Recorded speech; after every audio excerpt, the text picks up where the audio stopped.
So welcome again, everyone. My name is Rita Giuffrida. I'm a project manager at CSIC Services. That is the organization that takes care of communication and dissemination activities for the Z-ONA4LIFE project. And we also take care of making analysis of a task that is related to EU policy development. And the webinar that we have organized today is more oriented towards the impact and the policy recommendations that the Z-ONA4LIFE project can also share. I will also introduce to you the agenda very quickly. So you will see that this webinar will be pretty short. It will last an hour. And okay, after a very, very quick introduction done by me, I will pass the floor to Aurora Lopez-Delgado, that is the coordinator of Z-ONA4LIFE, and she will introduce the main objectives of the project. After that, I will provide you some insights that we have gathered together with a group of experts in a dedicated workshop that we organized a couple of months ago. So we would like to share with you the best practice and recommendations that we have learned. And we would like also to hear from you and see if you agree with what we have discovered or if you have any different insights. After this, I will pass the floor to my colleague, then from CSIC Service, that is called Nathaniel Cueter, that inside will introduce the open consultation. That is also one of the main goals of, let's say, the task that is related to policy that I will introduce to you in a second. After this, we will have an open discussion together, so a Q&A, and then after that, there will be the concluding remarks and next steps. Anyway, even though we have a Q&A session after quite a lot of presentations, we would like really to encourage you to ask us any questions in a dedicated box that you find here below on Zoom. So feel free to ask us any questions anytime. We will be very happy to address them. And with this, I would like just to very briefly explain you why we had decided to organize this webinar together. So as I was mentioning before, while you can learn more about the objectives of the project and discover what are the outcomes from the work with a dedicated workshop that was about understanding how much zeolite is exploited in Spain and what we can do actually to increase the adoption of this the synthetic zeolite in Spain, but also outside Spain. We would like also to then focus and show you how this project can also make an impact from in the European policy landscape. And then obviously you can also interact with us anytime, and we would really like to hear from you, and if you have experienced something similar to what we are doing in this particular project. By the way, all the support that you can provide with us to us will also be very useful, because then we will include it in a blueprint that will be shared with the European Commission by October 2024. So if you're interested, then obviously we will share with you more details, and we really look forward to cooperating with you. With this, I will pass the floor to my colleague Aurora, and she will introduce the Z-ONA4LIFE project. So Aurora, over to you. Thank you, everyone.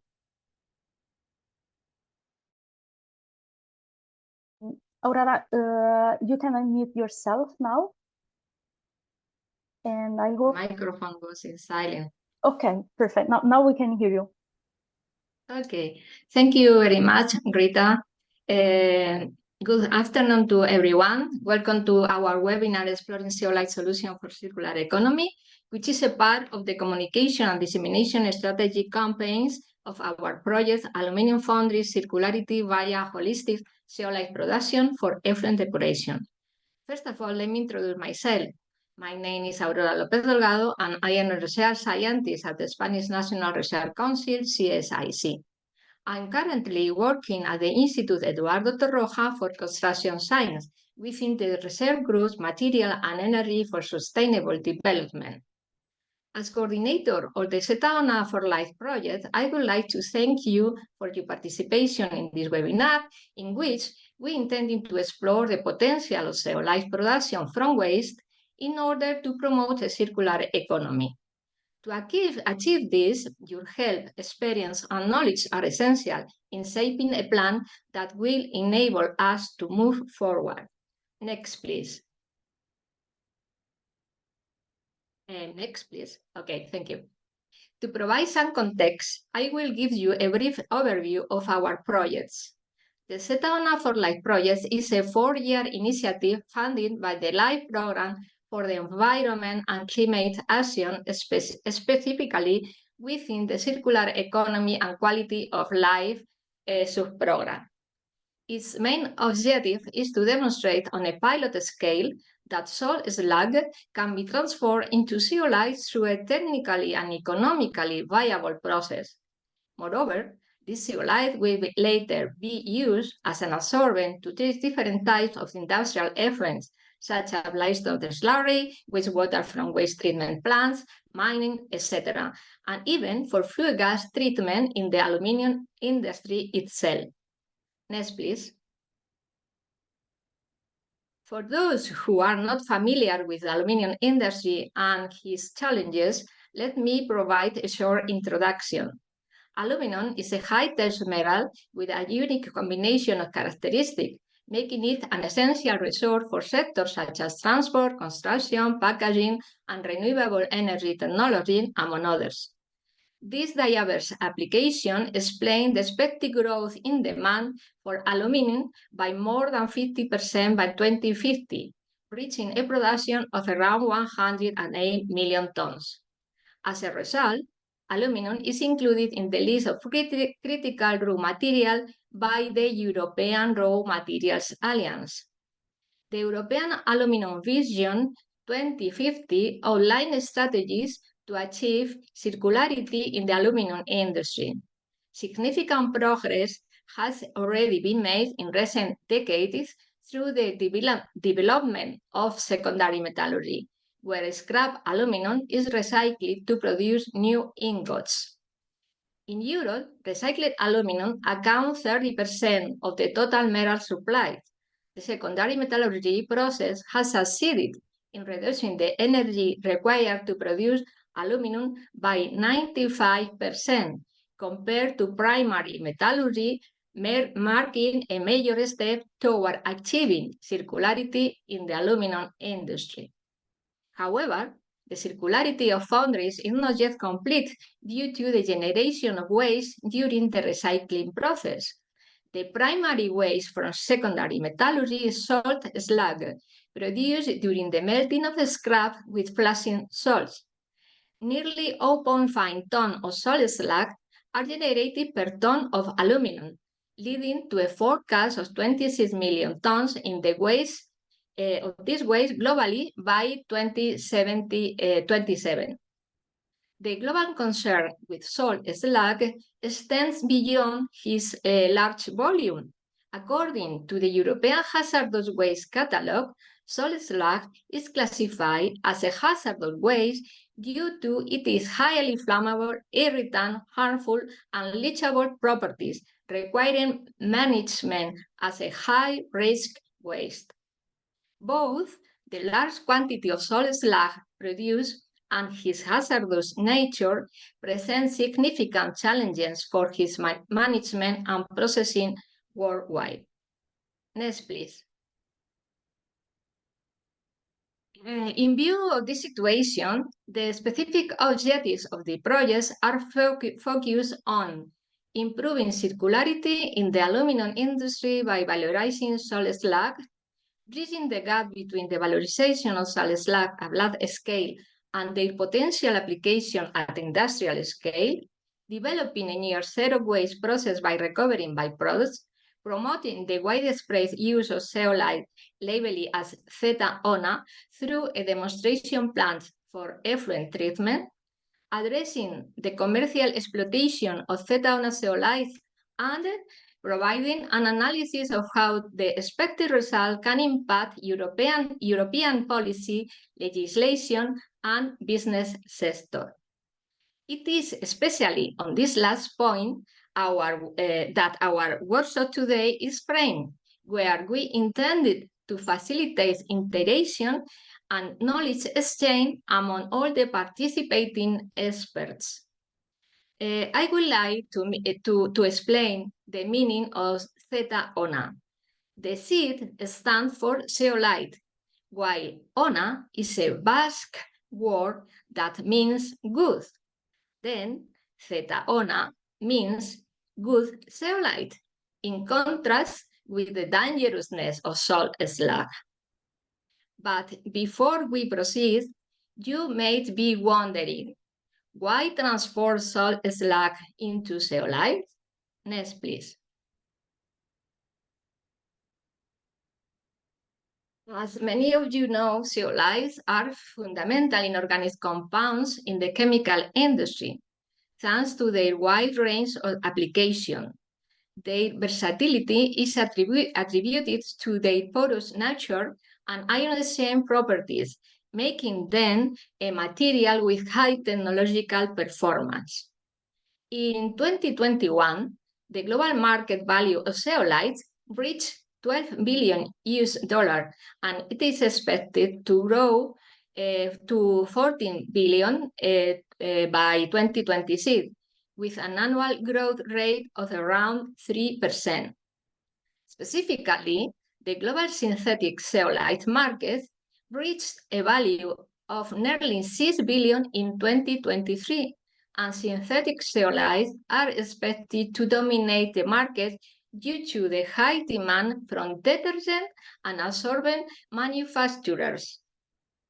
Given the importance of the zeolites and the high aluminum content of salt slag, around 50% expressed as aluminum oxide, the Z-ONA4LIFE projects aim to recycle salt slag as a raw material for manufacturing zeolites. To complete the zeolites stoichiometry, the process incorporates waste with high silicon content, thus promoting symbiosis between two industrial sectors, in particular interest of the European Union. Next, please.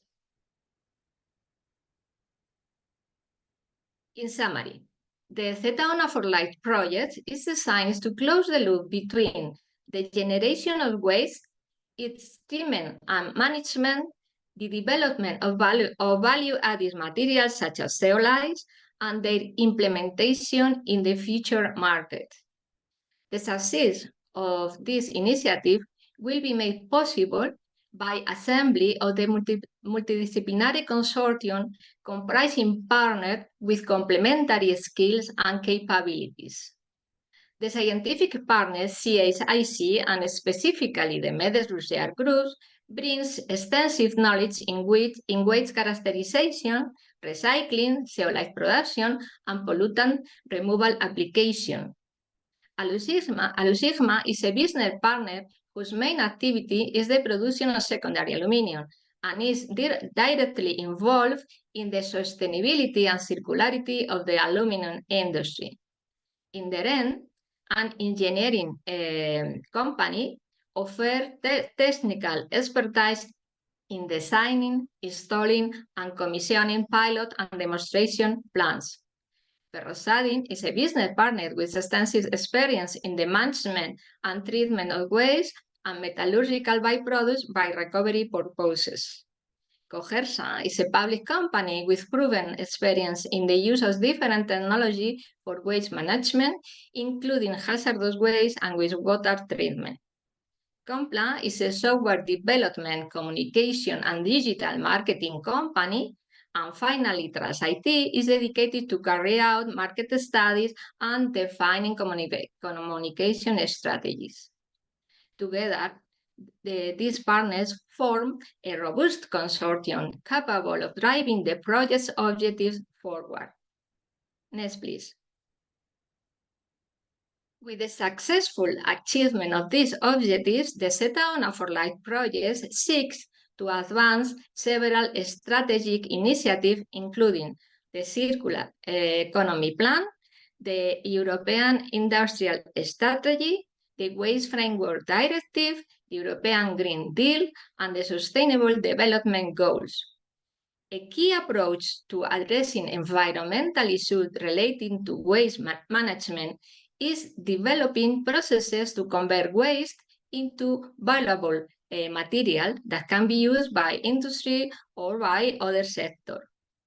Specifically, the projects aim to meet the end-of waste criterion for salt slag. To accomplish this, several conditions must be satisfied. Namely, the waste must be suitable for a definite purpose. There must be a viable market for the material. It must comply with existing regulation, and its use should not pose any adverse effects on the environment or public health. To conclude, we hope this overview provides insight into the goals and scope of the Z-ONA4LIFE project and helps you better understand its objectives and significance. Thank you very much for your participation. Thank you, Aurora, for providing, let's say, brief but also very clear overview of the project. I would like also to ask people that are joining today online if you can also write in the chat if, for example, you have, I don't know, ever worked in the circular economy field, or if you have, let's say, if you are expert in zeolite, you will discover very soon why I'm asking for this question. And then, because actually we will really look forward to getting in contact with people that have the experience in these fields, because we would like also to, let's say, gather insights to better understand how to shape the blueprint that Aurora just mentioned now in the last slide. And obviously, if you have any questions, feel free always to write them either in the chat or in the Q&A dedicated section here on Zoom. So with this, I will actually move to the next part of this webinar, where that I will present actually, and this is let's say a little bit let's say also informative but different at the same time, because it is very specific. It focuses on the key outcomes of a workshop that we have organized, and it was focused on zeolite and how we can also use the asynthetic zeolite, so a zeolite that is produced with secondary raw material in the circular economy context. Actually, what we did is to, let's say, organize this workshop in May, so 2 months ago. It was a closed workshop, so it was not like the webinar today that is open to everyone. We invited experts coming from Spain and in different sectors. So they were people coming from industry, from the research field, or people that had connections with the policy environment, obviously the regional policy environment mainly. And what we did was to ask specific questions to each group that, let's say, and based on their experience, they told us, let's say, how much they knew about zeolite and how much they thought it could be exploited in the industrial world. In particular, for example, when we spoke with industrial players, they were obviously providing some insights from an industrial point of view, let's say from production and distribution point of view. The researchers instead focus a little bit more on the educational programs that we might also develop. And instead, the, let's say, more policy-oriented group shared instead some insights on how local policy or even European policies can also help increase the adoption of zeolite. As I was mentioning also at the very, very beginning of the webinar, as of now, let's say we organize this workshop with Spanish players, but our aim is not only to, let's say, speak with people in Spanish, in Spain, sorry, but actually to spread this analysis all around Europe. So we are also happy today to see that actually we have also people that register from different countries in Europe, which is very valuable for us. So now I will go a little bit in more details, and I will provide to you some information about what each group has shared with us. You can see that actually the type of insights that we got very different. I will start from the researchers, and in particular, we asked them two different questions. One, it is related to the state of the art. So, in their opinion, how much zeolite is used in industry, let's say, given a researcher point of view. And what they told us is that, let's say, zeolite is is actually used in a lot of different environments, like synthesis and production, reaction design, application-specific optimization, evaluation analysis, and waste management. In our specific project, so for Z-ONA4LIFE, we are mainly focusing on waste management, because we're really also trying to reuse zeolite to create, let's say, and produce a synthetic zeolite that can be reused. But obviously, I mean, they also told us that it can also be used in quite a lot of cross-disciplinary areas.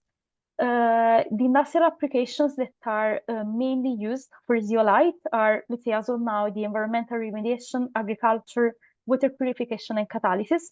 I can say that they are not the only ones, but they are the ones that are, I mean, at least as of now, more used, according to the people that we interviewed in this workshop. And then they also try to let us know what could be some ways to transfer research results into industry. And something very interesting that they mentioned is that, I mean, it would be important to really let researchers and industrial players talk together. So, for example, it might be useful to create some industrial PhD programs or exchange programs, joint projects. I have to say that Z-ONA4LIFE is a great example for this, because we have both research institutions like the CSIC, but then also industries like Alusigma, Ferrosedim, as Aurora was mentioning before. Then they were also mentioning that it is very important also to organize conferences, workshops, and let's say also try to set up optimization and scaling up initiatives. So this is the state of the art. And then we also asked them in the future what they thought, I mean, how much zeolite would also be expanded in the future. And they actually, as they are coming from the research environment, they also told us that, let's say, it is important to have also curriculum developments with studies that also include zeolite. Then, I mean, they also mentioned again that the workshops and seminars are important to be organized also in the future. But in addition to this, we could also organize some online learning platforms like webinars, online courses, and research libraries. Organize internship and externships. So let's say send students to the companies, but then at the same time also allow industrial players have an exchange with people that work in research, and then also create certification programs that can be useful also to certify people, for example, to become certified waste management or, let's say, quality manager, that are roles that require very, very specific capabilities, even though, especially in industrial contexts, people do not always have. As I was mentioning before in my previous slide, as of now, zeolites are mainly used in 4 main sectors like agriculture, let's say water purification, etc. But in the future, researchers believe that zeolite can also become, more used in other sectors. I actually reconnect also to what Aurora said in one of her slides. She said that also, let's say, from a business point of view, zeolite has a very, very huge, can have a huge impact, because it is a very versatile material, and it can be used in a lot of different sectors. So this is exactly the example that the researchers gave us. So they told us that, in their opinion, it can be used in the, let's say, cleaning environment for let's say, cleaning stuff as gas separation or purification, for catalysis again. But for example, it was very interesting for me to hear that they even believe that there will be, let's say, future for zeolite also in the biomedicine environment, in the constructions. while, let's say, energy, both renewable and less, let's say, renewable, like oil and gas, can also have some areas to also exploit zeolite. Then if we have any researchers here in the that are joining the webinar today, can I also ask you if you can also type down in the chat if you have experienced something similar or not? Later on, when there will be the Q&A, if any of you would like also to say something, we can also pass you the floor. In the meantime, I mean, if you have any researchers, we would like also be happy to let you also type down in the chat any ideas that you have, if you agree with what I just said or not. Obviously, consider that this is analysis that we did only for Spain. So in any other countries in Europe, the situation might be different, and also the perception of researchers might be different.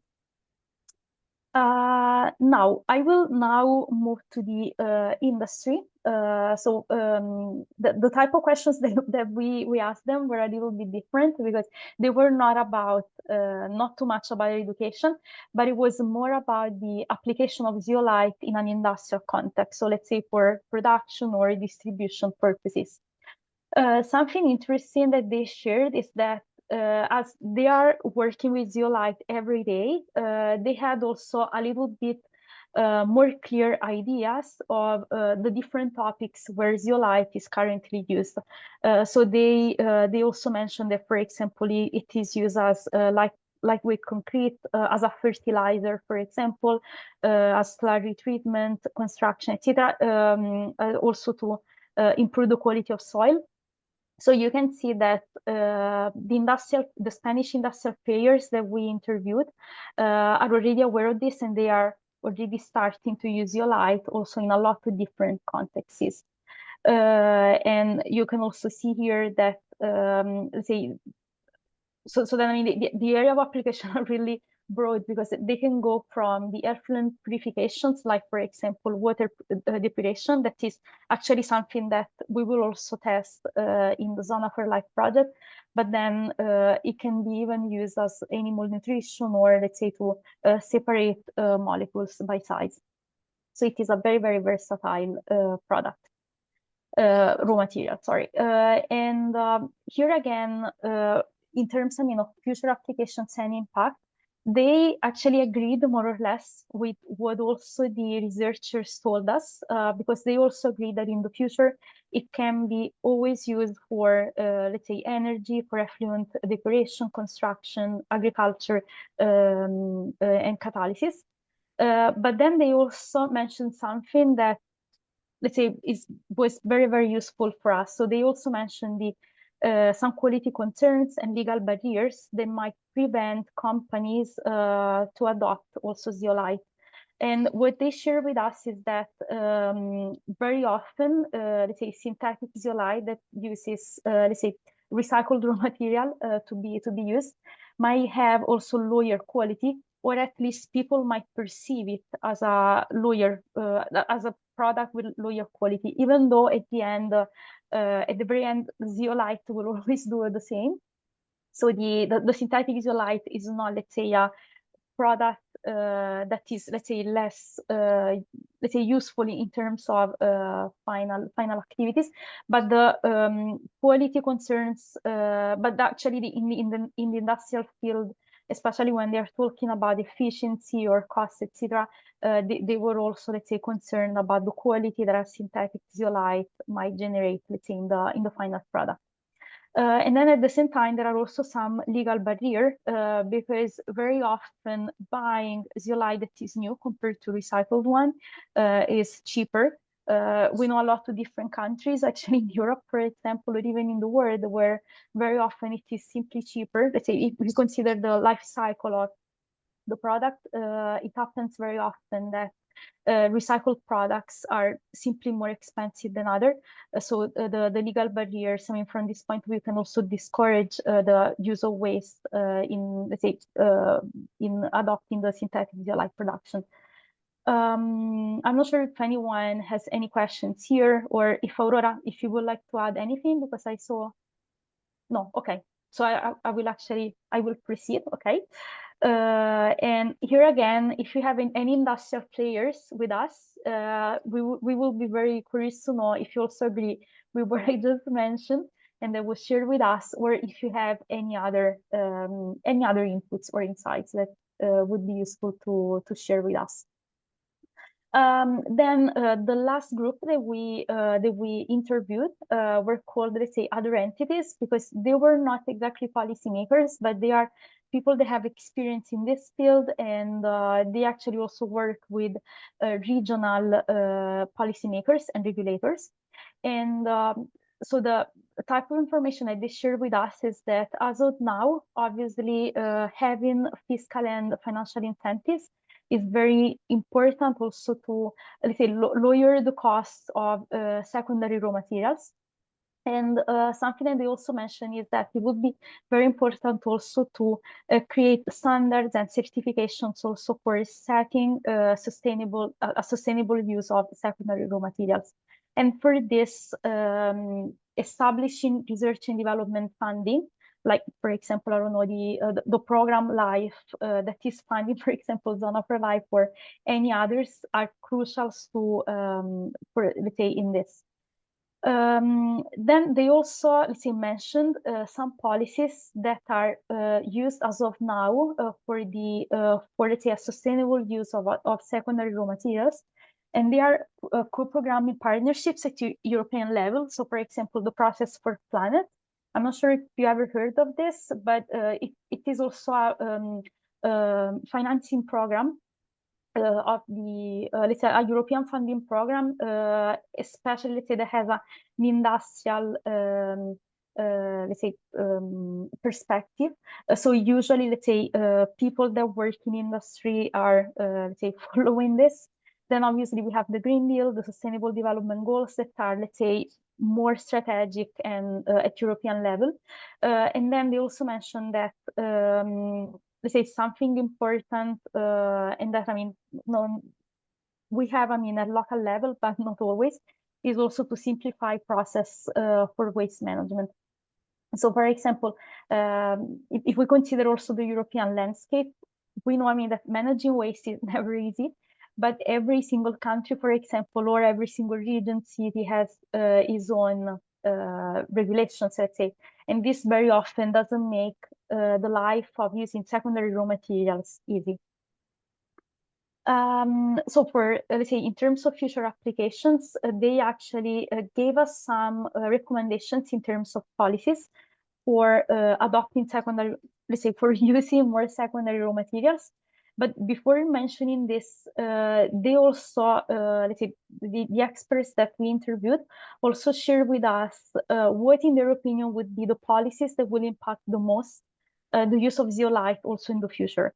And so, for example, they also mentioned the Waste Framework Directive, the EU Industrial Strategy, the Circular Economy Action Plan, that are also the three main policies, say regulations, if I can mention, that will be important also for the project, because we're really dealing with circular economy practice and waste management. But at the same time, let's say, they also mentioned that we should not, that the work that we are gonna carry out with this project can also have a huge impact for the Green Deal, the Sustainable Development Goals, the standardization strategy. As they mentioned also that we are very often lacking certifications, let's say, unified regulations for recycling raw materials, but also the sustainability strategy for chemicals, as, let's say, very often also to divide the components and reuse them. You need also some basis for chemistry, so then it will be useful also to say, to understand. Obviously, I mean, the work that we're gonna carry out will have an impact also for chemistry. In terms of policies that we might take into consideration for the future, we have, let's say, summarized three of them. For example, they have highlighted the importance of aligning regional policies also with Sustainable Development Goals, also for global recognition and effectiveness, as very often local policies do not always follow, let's say, because, I mean, the difficulties that we are facing, also regulations at a higher level. Then they we're also mentioning to, let's say, try to understand how much the market can absorb. Also, let's say, in terms of competitiveness of secondary raw materials. So, for example, how much, let's say, in the future, secondary raw materials, let's say zeolite, but also others can be used. And obviously, we have also to create the basis. So make sure that, for example, the cost will be lower, or that there will be also regulations that will incentivize also industries to adopt it more. And then also something important is also to emphasize the transparency and credibility and the role of users and the markets in promoting sustainability practices.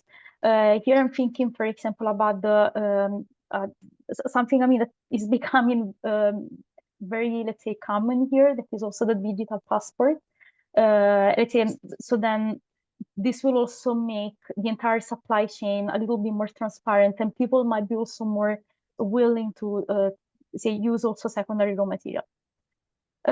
Again, here, feel free to type down any comments. I see that the number of exchanges in the chat are increasing, which means, I mean, which is very nice to see. And with this, actually, I'm going to the very end of my presentation, because I would like just to really recap what I have just shared now. It will be very, very short, so I will not, let's say, take a lot of your time, but something that I would like really to highlight is that from what we have understood, it will be very important to increase the cooperation between research and industry by creating educational programs. That zeolite has a very huge impact, and it can be used in a lot of different sectors, so it is a very versatile product. As I was mentioning, the lower quality of secondary raw material might let people not be very willing to adopt them. And at the same time, regional policies might be aligned also with European one, in order to have also some fiscal and financial incentives that can also allow industry to adopt more secondary raw materials. And with this, then I would like also to pass the floor to my colleague, Nathaniel Cueter, who will instead explain you what we're going to do as next step. So after we have gathered all the insights through this workshop, we would like to hear as many and to receive as many insights as possible from European players. And so then, I mean, I will pass the floor to you, Nathaniel, so that you can also explain a little bit better what we have launched today. Thank you, Rita. Thank you, Aurora. Sorry for any background noise here. I had to move last minute to a coffee shop, so bear with me here. But yeah, now that we have kind of seen a breakdown of Z-ONA4LIFE overall and, you know, all the specifics and kind of everything that's helping bring together this project, let's talk about the open consultation and the goals and the expectations for this open consultation. So as you can see on the slide here in the top left, this is sort of a snapshot of what you'll see when you go onto the platform. You visit the Z-ONA4LIFE website there. As you can see, the URL is linked here, and we can also we'll share that with everybody as well. But you'll see here this sort of process we want to take you through. It's relatively quick, takes about 10 minutes, available in English and Spanish. And a key thing here as well is the anonymization, just no personal information will be disclosed. And so the purpose of the open consultation for the Z-ONA4LIFE project is to learn about the industry and stakeholder priorities and behaviors, examine the current landscape and the preference for zeolites, the existing challenges, you know, preventing zeolite production and adoption, and just learn from experts in the field about the, you know, what is needed for the future of zeolite integration and proliferation. And sorry for the noise there. And then as for the purpose of the open consultation overall is to synthesize all of these learnings and insights and put them into a blueprint, outlining these recommendations on zeolite production and utilization, and ideally share this with policymakers this October. So the open consultation will be available starting now. It's available now. and then it will be available through September. And yeah. Okay. So thank you, Nathaniel. So here, I mean, the open consultation, as Nathaniel was mentioning, will be open for oh, sorry. Okay, now we can hear you. There was a moment when we could not hear you properly, but now the audio is back. Okay, apologies. Yeah, and Okay, then so perfect. No, okay. Yeah, I'll pass the floor back to you, Rita. Thank you. oh, no, sorry. It might be that I had an internet connection from my side. Sorry, because for a while I could not hear you. But what I just wanna say is that the open consultation will be open, as Nathaniel was mentioning. Will take really 10 minutes of your time to compile it, and in this way we can really gather a lot of details and insights that will also help us shape better the blueprint that we're gonna develop. Okay, we have now some time for some questions and answers. And actually, we can also pass the floor to any of you if you would like to ask us anything. So I will just stop sharing now. You can actually raise your hand in case you would like to ask anything. Okay, so we have a question, and they're asking if we can also share the link for the open consultation. Yes. May I ask Gabriela to do that? And okay, I also see that in the meantime, quite a lot of people will also, let's say, presenting themselves, which is very nice. And I see that, okay, we have even people that are coming from outside Europe, which is even nicer. So we have people from Canada, then from Poland, okay, from the University of Krakow. And okay, he has experience in the synthesis of zeolite. So then, Thomas, we also hope that you can also take part in the open consultation, and you can also share with us your insights. Then we have okay, we have also partners from Brazil and from industry, and okay, you are also working in the synthesis of zeolite, which is very nice. We're actually looking people with this type of profiles, so that's very nice. And then okay, we have another person that is coming from Catalonia today, so welcome. So from Europe, and okay, again, you are also using the zeolite synthesis from waste, also for catalysis purposes. So yeah, you also mentioned that it is a great opportunity for networking for us as well. So for sure, we will be in touch also after this webinar. And okay, and then okay, Thomas is actually asking a little bit technical question. So Aurora, I might address this question to you because he would like also to understand what is the production efficiency and how many kilos and tons per hour we are gonna produce. I would say, I mean, that for now we're just building the pilot plant. So let's say it is just a lawyer estimation, but maybe Aurora, you can provide some details here.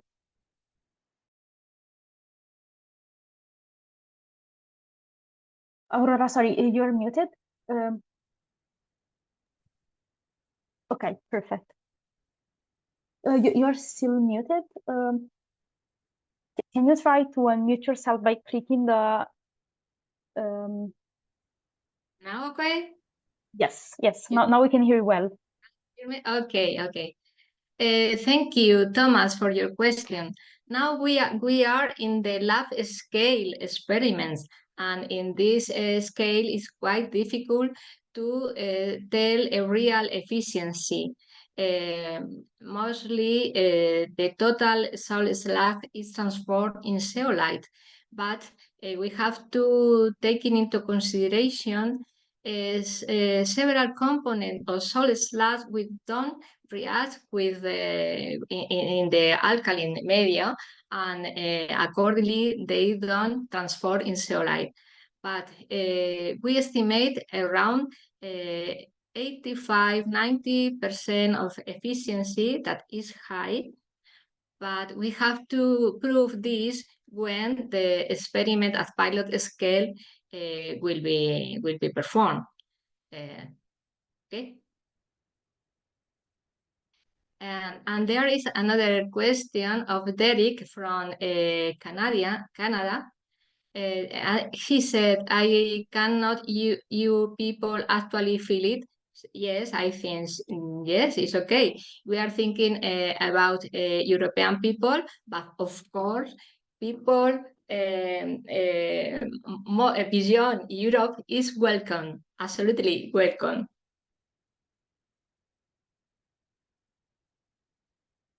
Actually, it would be also an added value because we can also okay, yeah.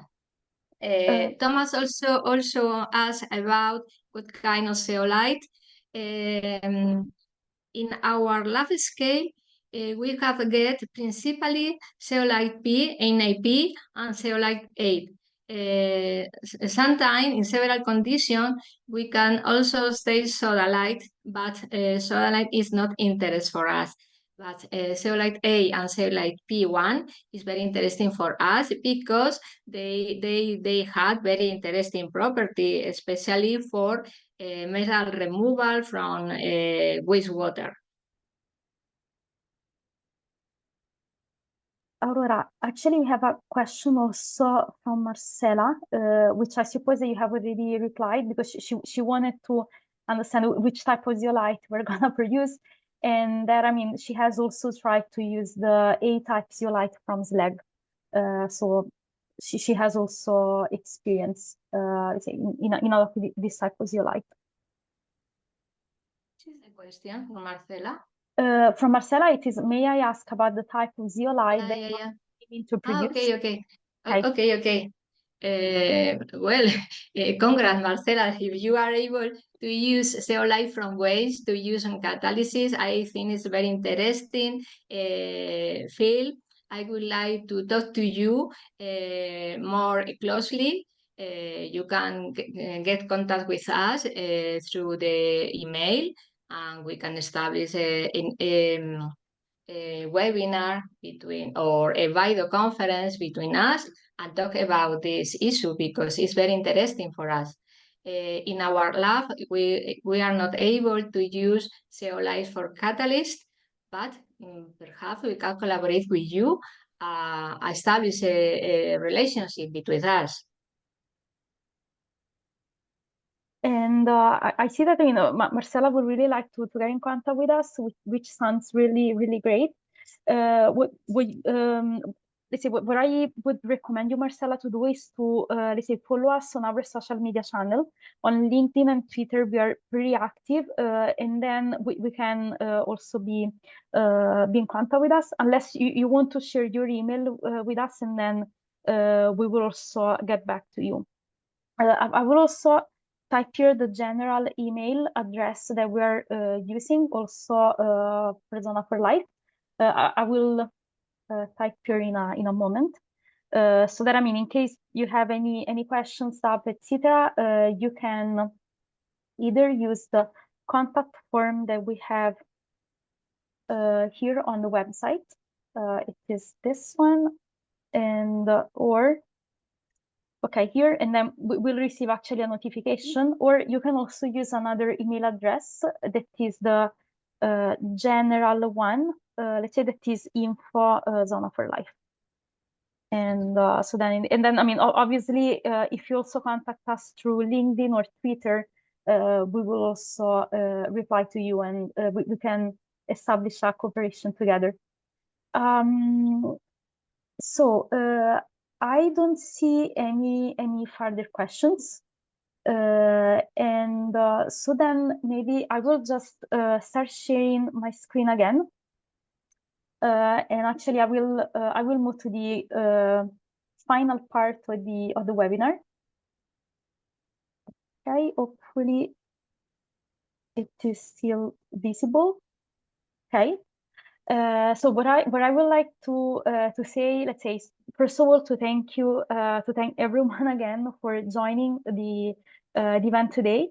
also for sharing your insights. And as we were sharing, for us, it will be very, very important to for you to take part in the open consultation. As Nathaniel was also mentioning, it will be open starting from now until the 30th of September. So feel free to visit our website and share your insights with us. We will be very pleased to have a conversation together as well. And with this, don't forget also to let's say follow us on our social media channels. You can find the links here. They are a little bit small, but I hope that you can still see them. And with this, I also wish all of you a very pleasant afternoon if you are in Europe, or evening or morning if you are in any other parts of the world. And yeah, we will be in touch then with any other events or activities that we will organize for Z-ONA4LIFE. Thank you again. Bye-bye.